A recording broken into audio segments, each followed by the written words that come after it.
우리가 저번 시간에 이제 신광야에 이르른 이스라엘 백성들의 불평에 대해서 나누었습니다. 먹을 것이 없다라고 하는 불평이었죠. 그래서 하나님께서 주신 것이 뭐였냐면 만나와 메추라기였습니다. 특별히 만나와 메추라기를 나누면서 만나는 우리가 알고 있다시피 이제 하나님이 하늘에서 내려준 양식이었습니다. 그렇죠?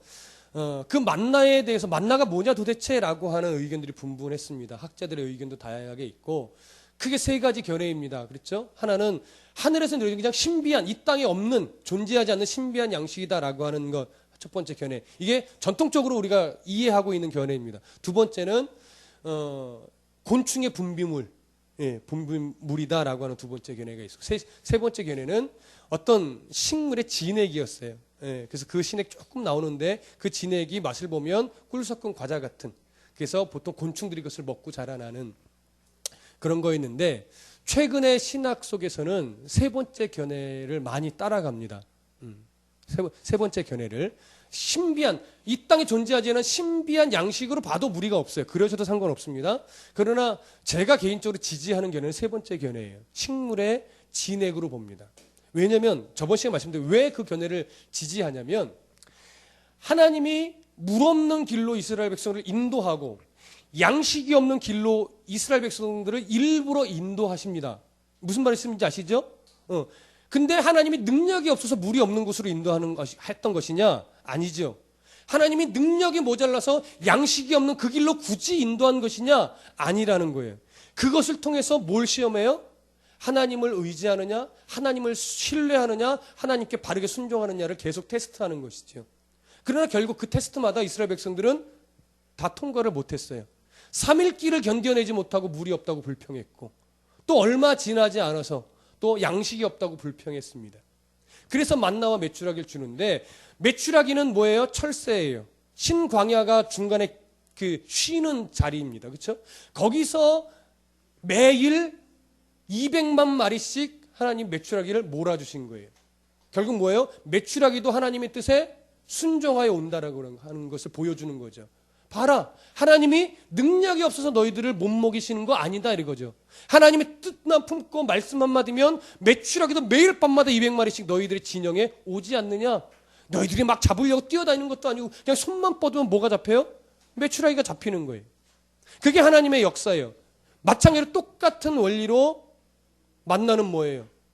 그 조금밖에 열리지 않는 식물의 진액이 매일 아침마다 200만 명이 먹일 만큼 그 진영 내에 수없이 어떻게 해요?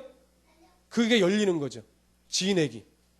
그래서 200만 명이 먹기에도 충분한 그 만나가 펼쳐지는 것.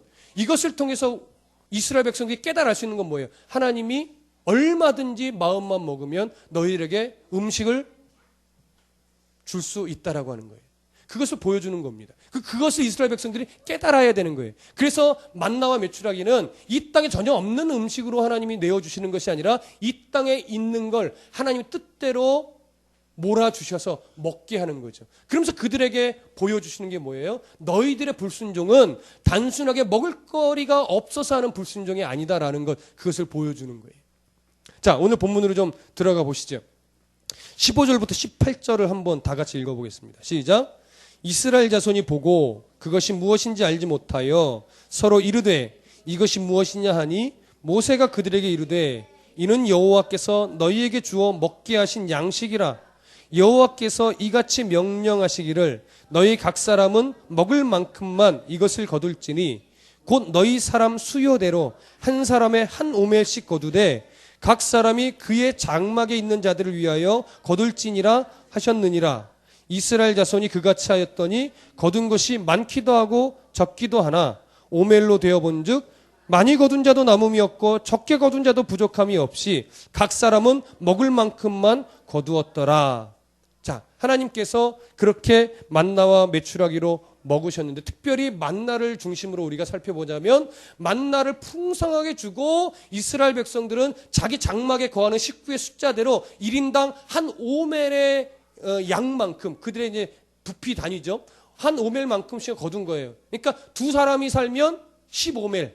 그렇죠? 세 사람이 살면 15오멜 이렇게 거둔 거예요. 나름대로 어떤 사람은 많이 거둔 것처럼 보이고 나름대로 어떤 사람은 적게 거둔 것처럼 보이지만 집안으로 천막 안으로 갖고 들어와서 나누어서 먹어보니까 다들 자기의 어떤 분량만큼 충분히 배불리 먹었다라고 하는 거예요.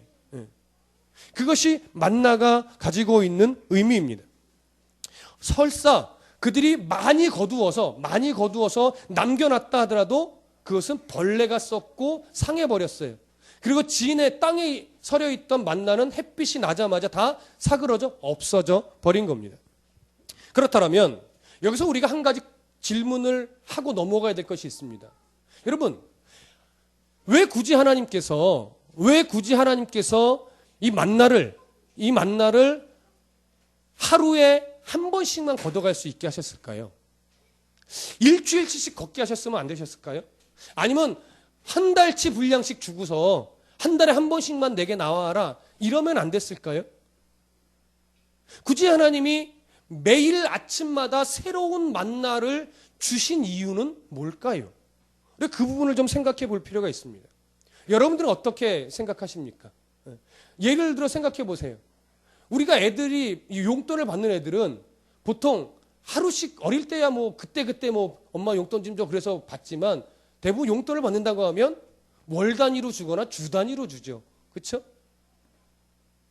근데 매일매일 주는 거 부모는 귀찮을 수 있다고요. 줘야 된다면 저희는 안 주지만 줘야 된다면 귀찮을 수 있는 일이에요. 그런데 하나님은 뭘 가르치시려고 하는지 매일 아침마다 새로운 만나로 내어주셨습니다. 그 이유는 뭐냐면 가르치시는 게 아주 중요한 한 가지예요. 이 광야의 길에서 이스라엘 백성들이 기억해야 될 것은 뭐냐면 하나님의 공급하심으로만 너희들이 살아갈 수 있다라고 하는 것을 날마다 기억하며 살아가야 되는 거예요. 왜냐? 인간에겐 사람은요 아주 좋은 특성이 있는데 참 망각의 은혜를 너무 잘 받았어요. 그래서 하나님의 은혜를요 우리는요 사실은 시마다 분마다 초마다 잊어버리잖아요. 그래서 하나님은 매일마다 내가 주는 그 은혜로 너희들이 살아간다라고 하는 것은 나의 하나님의 은혜가 아니고선 너희들이 살아갈 수 없다라고 하는 이 사실을 이 은혜를 날마다 기억하기를 원하셨어요. 그래서 이 만나를 어떻게 해요? 매일마다 새롭게 주신 겁니다. 일주일치씩 주시지 못해서가 아니에요. 한 달치씩 식량을 공급할 수 없어서가 아니에요. 그들에게 필요한 훈련은 뭐예요? 날마다 하나님의 은혜를 사모하고 기억하는 훈련. 이것이 지금 이들의 수준에서는 필요하기 때문에 날마다 공급해 주시는 겁니다. 그러나 여기서 또 한 가지 보셔야 될 게 있죠. 요한복음 6장 31절 한번 찾아보시죠. 요한복음 6장 31절에서부터 35절. 요한복음 6장 31절에서부터 35절을 한번 찾아보십시오. 오늘 어떻게 보면 이제 신약 시대의 사람들에게 해당하는 건데 함께 읽어보겠습니다. 요한복음 6장 31절에서부터 35절까지 우리 함께 읽습니다. 시작. 기록된 바 하늘에서 그들에게 떡을 주어 먹게 하였다 함과 같이 우리 조상들은 광야에서 만나를 먹었나이다. 예수께서 이르시되 내가 진실로 진실로 너희에게 이르노니 모세가 너희에게 하늘로부터 떡을 준 것이 아니라 내 아버지께서 너희에게 하늘로부터 참떡을 주시나니 하나님의 떡은 하늘에서 내려 세상에 생명을 주는 것이니라. 그들이 이르되 주여 이 떡을 항상 우리에게 주소서. 예수께서 이르시되 나는 생명의 떡이니 내게 오는 자는 결코 줄이지 아니할 터이요 나를 믿는 자는 영원히 목마르지 아니하리라. 자, 오늘날 우리가 갖고 있는 우리에게 주시는 하나님의 이 만나가 상징하는 건 뭐라고요? 예수 그리스도. 생명의 떡이 되신 예수 그리스도예요. 그러니까 결국 보세요. 이것을 오늘날 우리에게 대입하시면 우리는 날마다 누구의 은혜를 공급받아야 돼요? 예수 그리스도 보혈의 은혜를 기억하고 살아가야 돼요. 여러분, 날마다 예수 그리스도의 주신 은혜가 없이는 살아갈 수 없습니다. 라고 고백하는 것이 뭐냐? 심령이 가난한 자는 복이 있나니 천국이 저희 것입니다. 헬라어적 원문의 의미를 가지고 번역을 하면 복되도다. 이미 선포된 거예요. 복을 받을 것이라가 아닙니다. 복되도다. 심령이 가난한 그 사람이 가지고 있는 복이요. 그들은 이미 천국의 소유자다라고 하는 거예요. 그러면 천국의 소유자이기 때문에 내가 이미 복을 받았는데 그 복이 뭐냐? 심령이 가난하다라고 하는 사실이에요. 그러니까 여기서 말하는 심령이 가난함은 뭐예요? 날마다 굶주려 있어요. 뭐예요? 주님 주실 은혜에 굶주려 있어요. 그거예요. 날마다 물질에 굶주려 있는 것이 아니에요. 오늘은 뭘 먹을까? 어떤 맛있는 거? 오늘은 어떤 맛집에 가볼까? 이 고민을 하는 성도가 굶주린 성도가 아니라 오늘도 주의 주실 새로운 은혜가 필요합니다. 오늘 하루도 또 주님의 은혜가 없으면 저는 살아갈 수 없습니다. 이렇게 날마다 주의 은혜를 사모하며 살아가는 성도. 그 성도가 뭐예요? 복된 성도예요. 이미 천국을 소유한 자이기 때문에 그렇게 심령이 가난함으로 드러나는 거예요. 자, 이런 차원에서 나는 정말 부자다. 나는 심령이 가난하여 심령이 가난한 그런 부자다라고 여겨지시는 분은 참 복된 삶을 살아가고 있는 겁니다. 그래서 우리는 날마다 기도하는 거예요. 그래서 우리가 날마다 성경 읽고 묵상하려고 애를 쓰는 겁니다. 근데 왜 성경 안 읽으세요? 왜 기도 안 해요 도대체? 새벽 예배도 안 나오시고 본심이 나오네. 중요한 건 잘 들으세요. 새벽 5시 반 예배가 새벽 예배가 아니에요. 그래서 여러분들이 피해갈 구멍이 있는 거예요. 여러분, 새벽 5시 반이 새벽 예배예요? 그것도 새벽 예배인 거예요. 무슨 말인지 아시겠습니까? 새벽 5시 반에 내가 주님 전에 나와서 누구의 방해도 받지 않고 기도하는 것이 가장 좋은 사람은 그 시간에 나오세요. 그런데 새벽 5시 반에 나와서 기도하면 내 하루에 좀 이게 엉키는 분들은 나오시지 마세요. 중요한 건 뭐예요? 내가 일어나서 어느 시간이건 하나님 앞에 정말 무릎 꿇어 기도하며 교제하는 시간을 사모하고 갖고 있는가? 말씀을 묵상하며 하나님의 은혜를 받으려고 내가 시간을 하나님께 드리고 있는가? 여러분, 이 싸움을 안 하시니까 문제라고요. 이거 안 하시려면 새벽 5시 반에 나오시든가, 새벽 5시 반에 안 나오시려면 이 싸움을 각 가정에서라도 아니면 길을 가면서라도 하시든가. 무슨 말씀인지 아시겠습니까?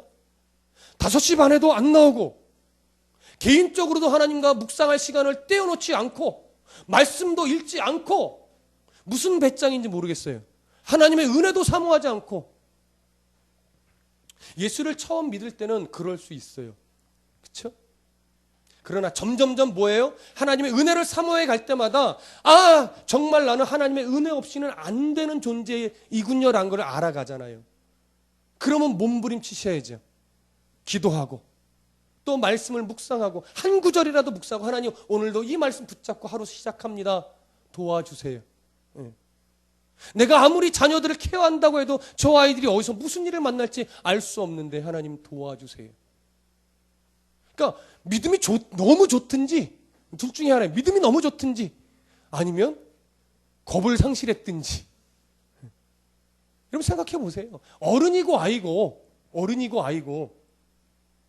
하나님의 보호하심이 없으면 무슨 일을 만날는지 알 수 없단 말이에요. 그러니 기도해야죠. 오늘 죽더라도 내가 하나님의 나라에 대한 소망으로 기꺼이 즐겁게 죽음을 맞이할 수 있도록 오늘 하루 정말 후회 없이 하나님과 함께 동행하셔야죠. 이스라엘 백성들이 광야 40년을 하나님이 내버려 두신 이유는 뭐예요? 그 훈련시키시는 거예요. 너의 시선을 딴 데 좀 돌리지 마라. 너의 시선을 버러지와 같은 저 형상과 나를 비교 좀 하지 말아라. 하나님 그거 훈련시키시는 거잖아요. 내가 손이 짧냐? 내가 능력이 모자르냐? 아니다 이거죠. 봐라. 너희들이 원하는 만큼 내가 주지 않았냐? 근데 너희들이 정말 배고파서 나를 불평하고 원망한 거냐? 아님을 보여줬잖아요. 오늘 이것이 또 더 적나라하게 드러나는 거예요, 여러분.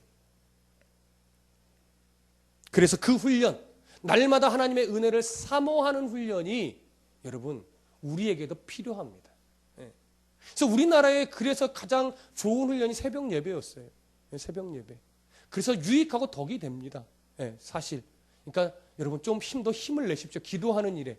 5시 반에 힘을 내시라는 것이 아니라 5시 반이건 내가 기도 시간을 떼어놓던 그거에 힘을 더 내보시라는 거예요. 예, 개인적으로. 자기 전에 하셔도 상관없어요. 일어나자마자 하셔도 상관없어요. 출근하는 길에 하셔도 상관없어요. 중요한 건 하나님을 기억하는 싸움. 하나님 도와주세요. 이 한마디 하는 싸움. 이 싸움 꼭 해내시기를 소원합니다. 16장 19절 20절 함께 읽어보겠습니다. 시작.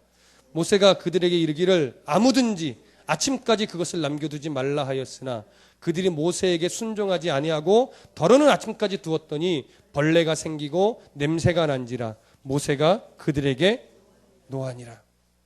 첫 번째, 만나를 향한 첫 번째 불순종입니다. 하나님께 불순종했더니, 그래서 거두어드렸더니 그것이 하루 지나면서 뭐가 생겼어요? 벌레가 생겼습니다. 왜 그들이 불순종했을까요? 그 만나를 내어주신 하나님을 바라보지 못하고 하나님이 내어주신 만나만을 바라보니까 어떻게 돼요? 만나를 저장하게 되는 거죠. 근데 보세요. 왜 그들이 저장했을까요? 잘 보세요. 애굽에 있을 때는 곡식을 누가 줍니까? 바로가 줬죠. 가나안 땅에서는 곡식을 누가 준다고 여깁니까? 바알신이 준다고 여기죠. 만나는 누가 줬습니까? 하나님이 주셨죠. 그러니까 가나안의 곡식이건 애굽에서 받아 먹던 곡식이건 매일매일 줘요? 아니요. 받는 대로 잘 모아야 돼요. 그들의 가치에서는. 근데 하나님은 날마다 내가 줄 테니 저장하지 말라 이거예요. 내가 네 인생을 배 굶주리지 않게 내가 늘 채워줄 테니 모으지 말라라는 거예요. 이건 뭐냐면 애굽의 생활 가치관, 생활 방식을 뭐예요? 버려라라고 하는 거예요. 가나안의 생활 방식을 버려라라는 거예요. 내가 책임질 테니 그것과 나를 비교하지 말고 버리라라고 하는 거죠. 근데 버리지 못하고 애굽에서의 사고 방식, 애굽에서의 곡식을 저장하던 그 습관을 뭐에 대입해버린 거예요? 하나님이 주신 만나에 대입해버린 거예요. 하나님의 가치관을 세상에 대입해도 모자랄 뿐인데 세상의 가치관을 하나님 나라에 하나님이 주신 것에 대입해버리니까 거기에서 뭐가 생겨요? 불순종이 생기고 벌레가 먹는 거예요. 불신앙의 자리는 결국 이렇게 벌레가 생깁니다. 악취가 납니다. 근데 잘 보세요. 제가 이 구절을 묵상하면서 그렇구나. 하나 마음속에 일어난 게 뭐냐면 여러분 한국교회를 향해서 많은 사람들이 비판하고 있는 것 중에 하나가 뭐냐면 교회의 기업화입니다. 담임 목사의 CEO가 되어가는 담임 목사의 모습을 세상은 손가락질해요. 굉장히 기업화되어 있어요. 교회 구조가요, 막 비서가 있고, 무슨 실장이 있고, 그런 게 나쁘다, 틀렸다라고 하는 것이 아니라, 그 구조, 그러다 보니까 점점 그 구조로 인해서 위로 올라갈수록 뭐가 돼요? 이게 권력화되고, 담임 목사님이 목회자가 아니라, 영혼을 케어하는 목회자가 아니라, 한 기업의 CEO처럼 돼 있어요. 그러니까 한 교회 담임 목사님을 만나려면요, 절차가 너무 복잡하고 어려워요. 늘 교회 가면 목사님하고 만나서 신앙 얘기도 하고 상담도 하고 기도도 받고 문만 열면 목사님을 만날 수 있어야 되는데 목사님 만나려면 일단 서류를 써야 돼요. 그래서 올리고 날짜를 정하고 막 이래 스케줄을 조정하고 그래서 비서를 통해서 다시 확답을 받고 뭐 이래서 만나지 않으면 1년이 가도 담임 목사님을 만나기 어려운 이런 시대가 되어버렸어요. 근데 왜 이렇게 됐는가 제가 나름대로 고민할 때 바로 그게 문제가 아닌가 생각한 게 뭐냐면 교회 규모가 커지면 점점 교회 안에 뭐가 들어오냐면요. 경영의 원리가 교회 안으로 들어옵니다. 그러니까 세상의 경제 원리, 경영의 원칙이 교회 안으로 들어와서 그것이 효과적이라는 미명하에 교회가 경영 논리화된 거예요. 그 구조 자체가 뭐예요? 하나님의 가치관의 기준으로 세워진 구조가 아니라 세상의 성공 지향적인 경제 논리가 교회 안으로 들어와서 자리를 잡는 거예요. 그러니까 거기서 뭐가 생길 수밖에 없어요? 변질과 어떤 왜곡과 이런 것이 생길 수밖에 없는 겁니다. 그 경제 논리가 틀리진 않았어요. 말씀으로 그것이 하나님의 뜻에 조율되고 조종되어 교회에 맞게 적용되는 것이 아니라 그런 검증 작업이 없이 경제 논리가 더 합리적이다라는 미명하에 교회 안으로 그냥 들어와 버리는 거예요. 교회는요, 민주주의가 아닙니다, 여러분. 오해하지 마십시오. 교회는 민주주의 아니에요. 교회는 신본주의가 원칙입니다. 하나님의 뜻, 희생적인 사랑, 배려, 이해, 용납, 이게 1순위예요. 그것이 이루어지도록, 그것이 되어지도록 필요에 따라 교회 구조라든가 조직이 생겨나는 거예요. 근데 이 세상의 조직이 그걸 자꾸 파괴시킨다고요. 세상의 조직이. 그래서 교회를 이끌어내는 어렵죠. 그래서 다드림교회는요, 커지지 않았으면 좋겠어요. 그게 제가 갖고 있는 대안입니다. 기업화되지 않을 수 있는 방법은요, 규모가 적당하면 돼요. 규모가. 제 머리로 성도가 외울 수 있는 정도의 수준이면 돼요. 그러면 거기에 무슨 조직이 필요해요, 그렇죠? 교회 조직은요, 단순한 게 좋아요. 단순한 거. 그래서 교회 안에 서로 이해하고 용납하고 품고 배려하고 이것이 될 수 있는 조직이어야 돼요. 그것이 우선순위가 되는. 그러니까 교회는 계속 나누어져야 돼요. 계속 분리돼야 돼요. 그래서 또 소규모의 교회가 또 어느 정도 틀을 잡고 또 나누어져 또 틀을 잡고 그렇게 교회는 커져가야 돼요. 근데 한 교회만 커지는 집중화가 생기니까 그 규모가 커지면 조직이 생길 수밖에 없어요. 조직이 생기면 거기에 계급화가 생길 수밖에 없고 계급화가 생기면 이권 다툼이 생길 수밖에 없는 겁니다, 여러분.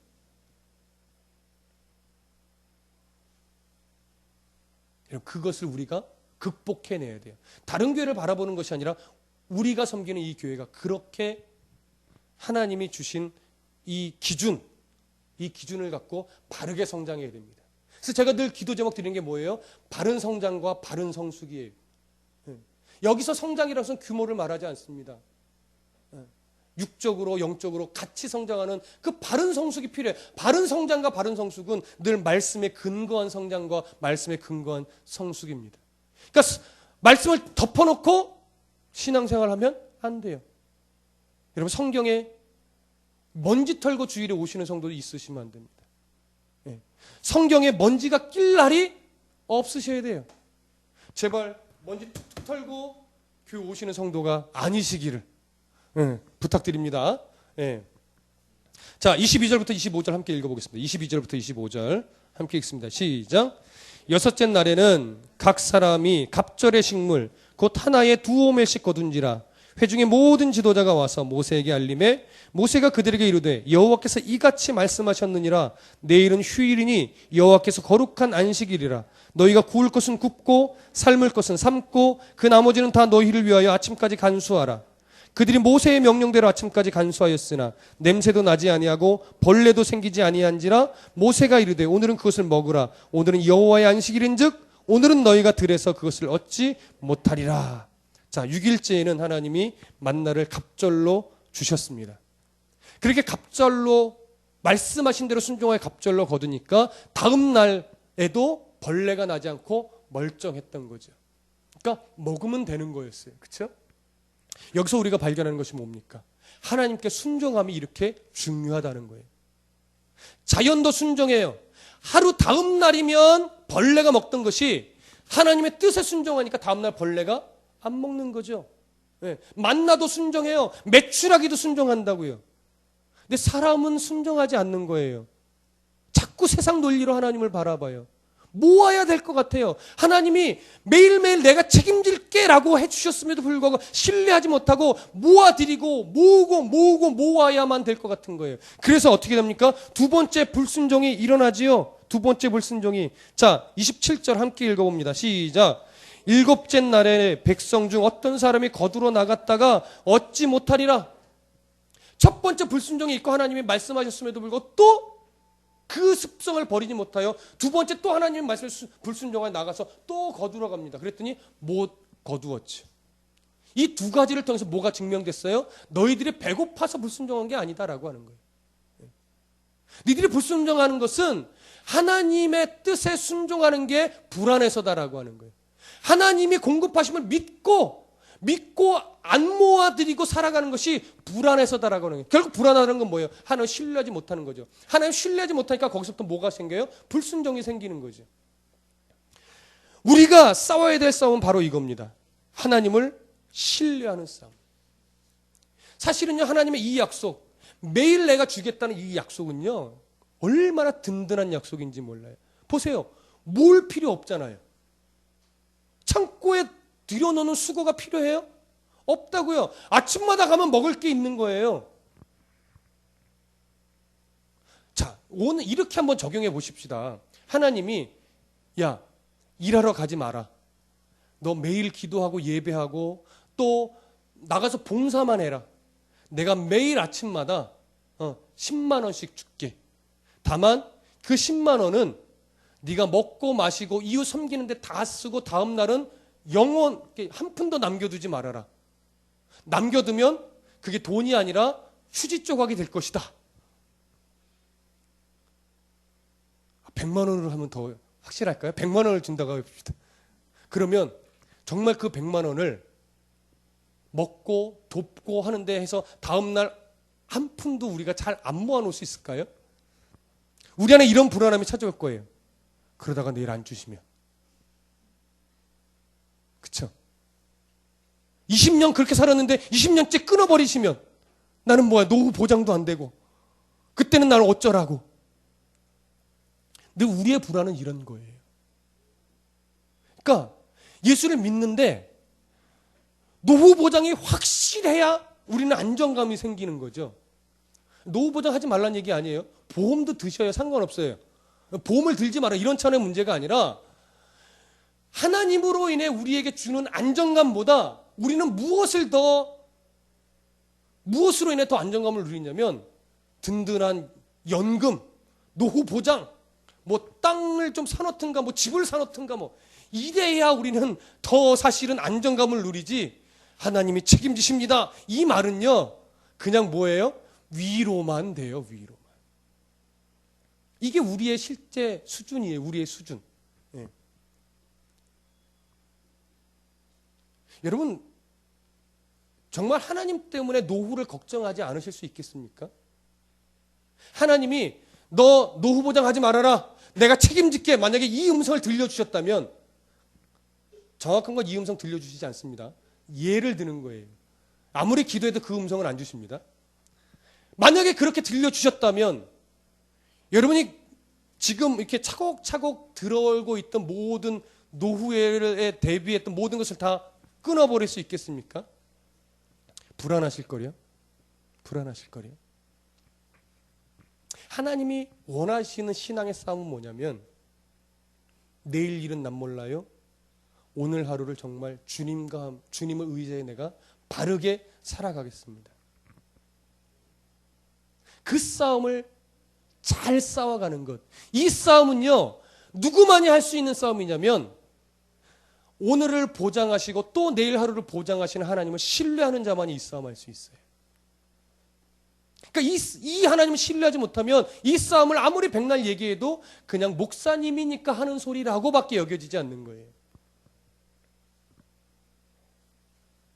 우리가 자녀들을 교육시키고 공부를 가르치고 때로는 학원을 보내고 하지만 부모의 마음은 이 아이들이 최소한 대학 갈 때 인서울 해야 마음이 든든하지요. 아웃서울 하면 왠지 모를 불안함이 생겨요.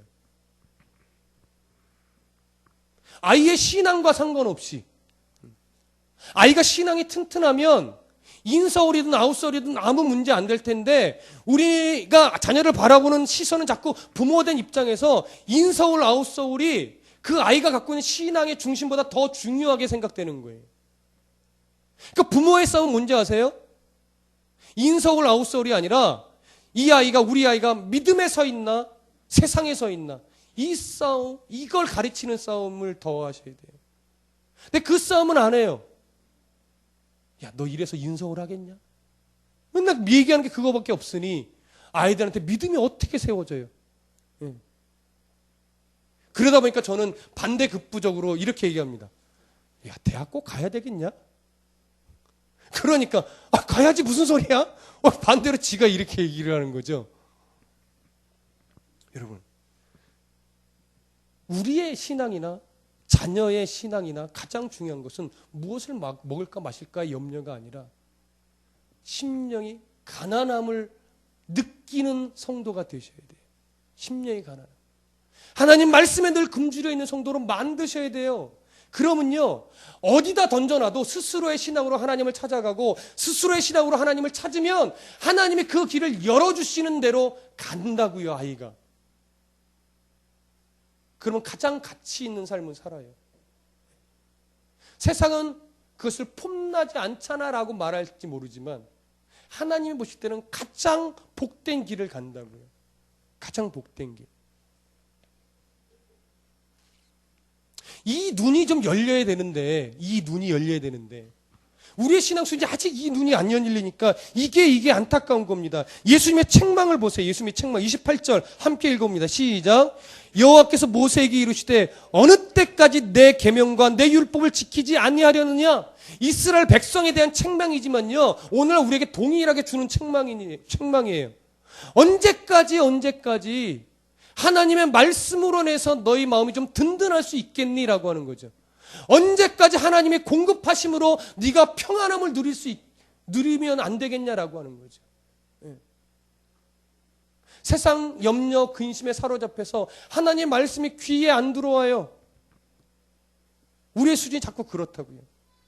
근데 세상 환경이 나를 어떻게 조여 들어오든 내 안에 있는 말씀으로 오히려 그것이 품어지고 그것이 나를 염려의 늪에 빠지지 않게 만들고 걱정의 늪에 빠지지 않게 우리의 신앙이 그렇게 든든해져야 되는데 우리의 신앙이 걱정에 잠식당하고 염려에 잠식당하니까 아무리 오래 예수를 믿어도 늘 신앙은 제자리 걸음을 하는 거예요. 그러니까 여러분 보세요. 예수님이 우리 한 사람 한 사람에게 오늘 이 책망하실지 뭐예요. 이 책망요 바로 왕에게 했던 책망과 똑같은 어조예요. 바로 왕에게 네가 어느 때까지 이렇게 책망하셨다고요. 근데 이스라엘 백성들에게도 말하죠. 어느 때까지 너희가 내 계명과 율법으로 만족하지 못하겠느냐? 우리에게도 말하죠. 너희가 어느 때까지 내가 주는 것으로 네가 만족하지 못하겠느냐? 여러분, 그 책망이 지금 우리에게 있다고요. 왜 감사하지 못하시는 거예요? 왜 기뻐하지 못하시는 거예요? 왜 평안을 누리지 못하시는 거예요? 뭐가 그렇게 걱정되세요? 뭐가 그렇게 염려되세요? 여러분, 죽을 것 같으세요? 여러분, 너무 힘겹습니까? 하나님이 말씀하셨어요. 내가 책임진다. 내가 인도한다. 너는 내 백성이다. 내가 너를 해산의 고통으로 낳았다. 그 하나님이 여러분들을 버리실 것 같아요? 제가 이렇게 말씀드렸죠. 자살이라는 걸 말씀드린 적이 있었어요. 우리가 갖고 있는 고정관념, 자살을 하면 지옥이에요. 자살하면 지옥. 근데 그건 기독교적인 관념이 아니에요. 옛날 우리나라 천주교가 우리나라 복음 들어왔을 때 우리나라 자살률이 너무 높으니까 천주교에서 자살을 방지하려면 어떻게 할까? 자살하면 지옥 간다 이렇게 바꿔버린 거예요. 여러분, 자살한다고 지옥 가는 거 아닙니다. 천국과 지옥의 기준은 항상 뭐예요?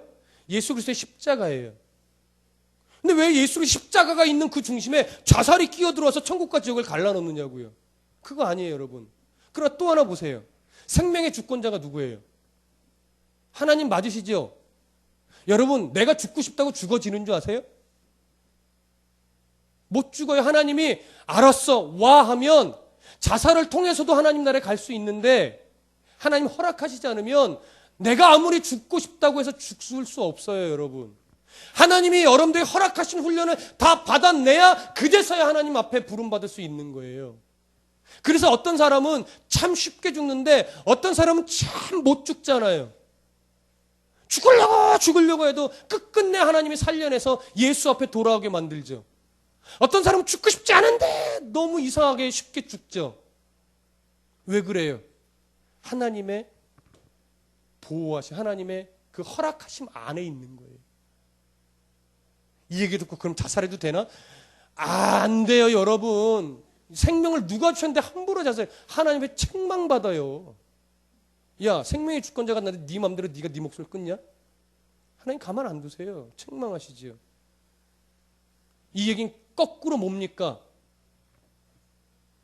하나님이 여러분들 딱 붙잡고 있는데 좀 네 맘대로 좀 살지 말아라.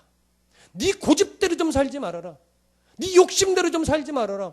내가 너를 이 그림으로 만들려고 지금도 기다리고 있는데 너 언제까지 네 욕심대로, 네 그림대로, 네 속에는 옳은 대로만 살래? 내가 너한테 원하시는 그림을 아직도 못 보겠니? 내가 너한테 품고 있는 소망이 그렇게 작은 것이더냐? 하나님 그 말씀하신다고요. 하나님 원하시는 그림이 있어요. 근데 우리는 그 그림을 보기 싫은 거예요. 왜? 마치 이런 거죠. 하나님 앞에 뜨겁게 기도하면 마치 나를 선교지 보낼 것 같은 두려움에 막 더 기도 못하는 사람이 가끔 있어요, 여러분. 하나님이 아무나 선교지 보내냐고요. 은혜 받으면 다 목사 돼야 돼요? 아니라고요. 그래서 어떤 분들은 자녀가 막 교회에 막 너무 열심을 내는 걸 걱정해요. 왜요? 목회자 된다 그럴까 봐. 아니에요, 여러분. 하나님이 주시는 분복과 하나님이 원하시는 길이 다 있다고요. 그 길을 찾아내 주는 게 부모의 몫이에요. 하나님이 어떤 길을 너에게 원하시는지 네가 그걸 바라봐야 되는 걸 가르쳐야 되는데 그걸 어떻게 가르쳐요? 나도 지금 모르는데. 나도 하나님 앞에서 그 분별력을 안 갖고 있는데 자녀를 어떻게 가르치냐고요. 그래서 더 엎드리셔야 돼요, 여러분. 더 하나님 앞에 내가 지금 어떤 길을 가야 될지를 찾으셔야 돼요. 자, 시간이 많이 가서 이제 좀 정리를 하겠습니다. 32절에서 35절을 좀 보시죠. 32절에서 35절 함께 읽겠습니다. 시작. 모세가 이르되 여호와께서 이같이 명령하시기를 이것을 오멜에 채워서 너희 대대의 후손을 위하여 간수하라. 이는 내가 너희를 애굽 땅에서 인도해 낼 때에 광야에서 너희에게 먹인 양식을 그들에게 보이기 위함이라 하셨다 하고 여기까지만 읽죠. 자, 마지막 질문 하나 드립니다. 하나님께서 이스라엘 백성들에게 이 만나를 항아리에 채워서 대대로 간수하라고 말씀하셨어요. 그 간수하게 하신 이유는 하나예요. 40년 동안 너희를 먹이고 입히신 분이 누구냐를 기억하게 하기 위함이거든요. 그런데 생각해 보세요. 차라리 하나님의 인도하심과 보호하심을 기억하게 만들려면 애굽에서 10가지 재앙을 내렸던, 10가지 표징을 냈던 그 흔적을 증거물로 삼든지 홍해 바다를 갈랐던 그 흔적을 증거물로 삼는 것이 더 낫지 않을까요? 근데 하나님 그 기적과 같은 역사들은 배제해놓고 그냥 하루하루 먹었던 만나를 항아리에 담아서 보관하게 했어요. 왜 이랬을까요, 여러분? 그 엄청난 기적을 오히려 증거로 삼았으면 더 각인되고 더 그들이 기억하기 좋지 않았을까요? 굳이 오늘 쌀밥을 증거물로 삼아서 대대로 간수하라고 하신 이유가 뭐겠냐고요. 잘 보세요. 믿음이라는 것에 대한 출발점을 신비적이고 기적적인 것에 두지 말라라고 하는 거예요. 믿음은 신비롭고 기적적인 그런 것에서 출발하는 것이 아니라 하나님이 너희의 아버지시다, 하나님이 너희를 먹이신다, 하나님이 너희를 책임지신다, 이것을 신뢰하는 것이 믿음이라고 하는 거예요. 기적은 그것에 도움을 주기 위해서 하나님의 뜻에 따라 어쩔 때 주는 거예요, 여러분. 근데 신앙이 잘못되면 계속 날마다 홍해바다가 갈라졌으면 좋겠고 날마다 10가지 어떤 기적이 일어났으면 좋겠는 거죠. 그게 우리의 욕심이에요. 신앙의 욕심. 신앙은 기적과 상관없어요. 홍해바다 안 갈라져도 돼요. 신앙은 나를 지키시는 하나님, 나를 붙잡으시는 하나님, 나를 죽지 않게 책임지시는 하나님, 그 하나님을 신뢰하는 싸움하는 게 진짜 신앙이에요. 그러니까 그 신앙으로 끌어내기 위해서 처음에는 기적도 보여주시는 거예요. 처음에는 홍해바다도 갈라주시는 거예요. 그러나 신앙이 깊어지면 깊어질수록 그런 이적과 기적은 없어지는 겁니다, 여러분. 그러니까 지금 아직도 기적을 바라보시는 것은 내 신앙이 아직도 초짜구나 이렇게 생각하시면 돼요. 저는 아주 신앙이 깊은 사람입니다. 방언을 안 주세요, 하나님이. 뭔 기적을 안 주세요. 그런데 정말 하나님이 책임지시는 것을 제가 경험하고 살아갑니다. 그러니 뭐가 두렵냐고요? 뭐가 두렵냐고요? 여러분, 뭐가 두려워요? 책임지는데요, 하나님이. 지금 그거 가르치시려고 훈련시키시는 거예요. 그거 가르치려고 말도 안 돼 기가 막힐 웅덩이에 계속 몰아넣는 거라고요. 봐라, 그 기가 막힐 웅덩이에 네가 빠졌지만 내가 너를 건져가고 있지 않냐. 그게 뭐가 두렵니라고 하는 거죠. 네 맘대로 못 죽어, 네 맘대로 못 넘어져. 왜? 내가 살릴 거고, 내가 일으킬 거고, 내가 먹일 거고, 내가 끌고 갈 거니까. 그거 신뢰하는 싸움 하세요. 그게 광야의 만나가 주는 교훈입니다. 하나님이 우리의 신이 아니라 하나님 우리의 아버지십니다. 기도하겠습니다.